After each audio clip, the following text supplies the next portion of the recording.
Aí, meus amigos e minhas amigas, é carnaval. Aproveitem, porque quando vocês retornarem das festas e entrarem na realidade, aí vocês vão ver o que o governo do amor está fazendo na sua economia e na área política. É o governo Lula. Sabe quem? Agora sim, estamos ferrados. Sabe quem foi nomeada a ministra da articulação do governo? Aquela que é antipática, inclusive aos outros políticos e principalmente ao centrão que o governo tenta fazer com que o apoie. A Gleisi Hoffmann, aquela que agora é ex-presidente do PT. Pobre Brasil, pobre política. O Nordeste agora está sofrendo as consequências. Fizeram muita festa com a transposição do Rio São Francisco na época de Bolsonaro, chegaram a tomar banho na água, mas voltou aquele tradicional grupo dos pipeiros, águas trazidas por caminhões-pipas, e esses entraram em greve na quinta-feira por falta de pagamento, segundo eles, há 3 meses que eles não recebem. Mas eu trouxe, inclusive, aqueles que muito defenderam o governo Lula, da Rede Globo, contestando a nomeação da Gleisi Hoffmann. Consequência imediata: o dólar disparou e a bolsa caiu. É o governo Lula fazendo com que nós sofremos nesse sentido, na nossa economia, em todos os sentidos. Mas vocês só vão ver isso quando retornarem do carnaval, que o brasileiro pensa que o ano só começa lá. Façam festa, aproveite, porque depois vai ser difícil. Vamos então a aqueles defensores ferrenhos do presidente Lula, da Globo News, que já parece que estão mudando e estão entrando quase que em desacordo com a ideologia da sua emissora. Vai o primeiro. A gente conhece o perfil da Gleisi e até agora nada indica que ela vai chegar na Secretaria de Relações Internacionais e apresentar outro perfil. Eu dividiria em 2 tipos de impacto, né? Primeiro, o impacto do governo para dentro. O que significa? Está agora no Palácio do Planalto alguém que a gente sabe que é oposta à agenda do ministro Fernando Haddad. É claro que isso vai ter um impacto. Ela levou o PT mais para a esquerda, saiu da presidência do PT, vai estar no Ministério das Relações Institucionais, levará o governo mais para a esquerda. Vai ser mais um ponto de oposição interna agora do lado do presidente Lula. Então, me parece que quase sem dúvida a agenda do ministro Fernando Haddad vai encontrar mais dificuldades internas agora. A outra questão, outro aspecto é do governo para fora, na relação com o Congresso. A relação do governo com o Congresso, a gente sabe bem, é uma relação de negociação desigual, né? Hoje em dia o Congresso tem muito poder porque tem emendas impositivas, as emendas individuais, as emendas de bancada, recursos vultuosos dos quais ele já não depende do governo, e sobrou menos para o governo fazer essa negociação de liberal, não emendas, basicamente as emendas de comissão. A Gleisi sempre protestou contra isso e podemos até concordar com o teor da crítica, de fato criou uma situação desigual. Agora, essa situação está dada e ela não vai mudar, mesmo com essas regras novas aí que o Supremo conseguiu impor de transparência, o caráter impositivo das emendas continua. Então, a relação não muda com essa decisão do Supremo. Então, é um governo enfraquecido com relação ao Congresso, um governo que já estava com muita dificuldade na negociação com o Congresso, sendo colocado contra a parede o tempo inteiro, e coloca nessa função de negociação alguém que é notória por ser uma figura que vai centralizar mais o governo na figura do Lula, que é uma defensora aguerrida do Lula e das vontades dele, e que vai dizer para ele tudo o que ele quer ouvir e levar essa mensagem dali para fora. Isso indica uma facilidade maior ou menor de negociar com o Congresso? A princípio, uma dificuldade muito maior, né? Alguém que vai ter muito mais tendência a bater cabeça com o Congresso o tempo inteiro, no momento em que as cabeças do Congresso estão muito mais duras do que, no sentido muito mais poderosas do que do governo, da presidência. Então, O Lula priorizando a questão da confiança pessoal, e isso eu não duvido, ela deu sempre e segue dando mostras para o presidente de que ele pode confiar nela. Ele priorizou isso acima de, primeiro, uma agenda do governo que ele já viu o custo que traz quando ele não segue, que é a agenda lá do ministro Haddad. Segundo, na relação com o Congresso, um perfil que tende a ser mais difícil e não mais fácil na hora de negociar, com um Congresso muito fortalecido. Vamos ver no que isso vai dar. Mas calma que tem mais. Pelo jeito, toda a bancada está contra essa decisão do presidente Lula. Por isso que ele está derretendo na sua popularidade com esta emissora, com aqueles que o apoiam e também com aqueles assíduos que sempre apoiaram o seu governo. São atitudes que estão trazendo consequências e muito graves a todos nós brasileiros. Ponto que a sinalização de enfraquecimento do ministro Haddad me parece evidente. Se isso vai ser real ou não é uma outra discussão, mas a sinalização é essa, quer dizer, é de que o governo escolhe como articuladora política alguém que é frontalmente contrária à agenda do Haddad. Pode ser que isso mude, pode ser que o discurso seja calibrado, pode ser que surjam outros fatores. Mas nesse momento, dado o que a gente tem de informação e de histórico, a gente acaba tendo na articulação política alguém que vai fazer um embate político com o ministro da Fazenda. No momento em que o ministro da Fazenda me parecia ainda mais necessário. Quer dizer, fortalecer o ministro da Fazenda seria ainda mais importante justamente para que o governo tivesse alguma tranquilidade na área econômica. E não é isso que o presidente opta. Mas aí vem a opinião dela, que também não está nada contente, a âncora do programa, e ela se diz interlocutora do governo federal e sabe tudo o que se passa. Então ela esclarece um pouco daquela guerrinha política que tem na cúpula do governo e, como sempre, defendendo Fernando Haddad. Mas vejam a opinião dela aí. O presidente tem alguma informação que nós não sabemos, né, do que as pessoas querem, estão pensando sobre a condução do governo? Porque eu fico pensando de acordo com o que a gente tem visto de pesquisa e dos próprios aliados políticos profissionais, experientes, dizendo, olha, hoje o mundo está pedindo mais uma condução ao centro, olha, a agenda do Haddad, a gente tem aqui um pacote, o próprio PT precisa ajudar o ministro da Fazenda.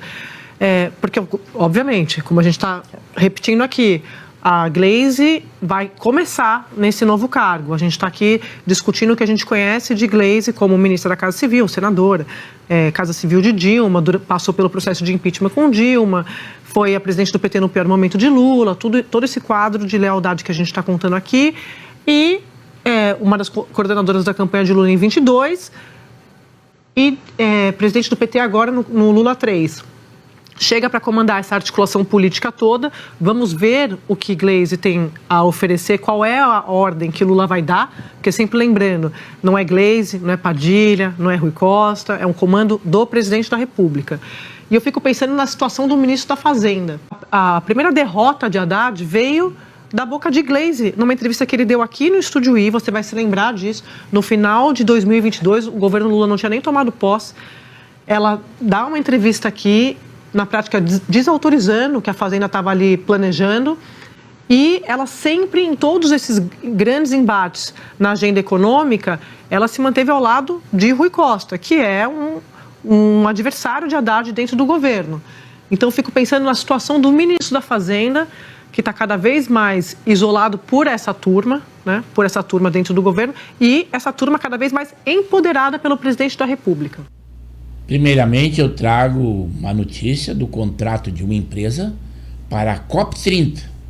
Isso quer dizer que não falta dinheiro nos cofres públicos. Ele é mal administrado. Mas tudo que eles apregoam é essa agenda, com certeza, esquerdista. Mas não falta dinheiro e gastos são abundantes. Informação com relação à COP30, o governo Lula contratou por quase 500 milhões de reais uma organização internacional com sede na Espanha para ser a responsável pela organização da COP lá em Belém. É a apuração do nosso analista Caio Junqueira, que está lá no site da CNN. O acordo com a Organização dos Estados Ibero-Americanos vale até 30 de junho de 2026. Por se tratar de uma organização internacional, não houve licitação. O contrato cita a cooperação entre as partes visando a preparação, organização e realização da COP. De acordo com o Portal da Transparência, apenas no segundo semestre de 2024 foram fechados 5 acordos da organização com o governo Lula. Ao todo, os valores somados com o contrato da COP chegam a quase 600 milhões de reais. Em nota, a Organização dos Estados Ibero-Americanos disse que em mais de 20 anos de atividades no Brasil, já fez parcerias e projetos em todo o país. E esse é um contrato que cai bem nas graças do governo. Não precisa fazer licitação. É tudo o que eles querem. Mas, segundo eles, falta dinheiro. Falta dinheiro principalmente para pagar os pipeiros lá do Nordeste. Infelizmente, o Nordeste está pagando o preço de ter dado a sua maioria como eleitores do atual presidente. As consequências estão sofrendo. Aquele da transposição do São Francisco, isto era no governo Bolsonaro, agora é governo Lula. Mas vejam aí o protesto dos pipeiros, que parece aquele que nós tivemos em outra época, dos caminhoneiros, mas um protesto pacífico. Eles só querem o que tem direito, que é o seu pagamento. Operadores de carros-pipa que atendem comunidades no semiárido nordestino, especialmente em estados como Alagoas, Rio Grande do Norte e Pernambuco, paralisaram os serviços devido ao não pagamento desde dezembro de 2024. A operação, que abastece mais de 1 milhão de pessoas, inclui áreas em estado de emergência devido à seca. O governo Lula alega que o atraso é causado pela falta de aprovação no orçamento e pela necessidade de um decreto de contingenciamento. Bruno Musa está aí, a região Nordeste sofrendo com a seca, e o governo federal não está fazendo aí a sua função, que é justamente levar água para lá, mas o Lula sempre gosta de mencionar que ele levou água ao Nordeste. Como eu sempre costumo falar, Geise, o tal do longo prazo chega. E nós estamos falando já de décadas do governo do PT, basicamente, né?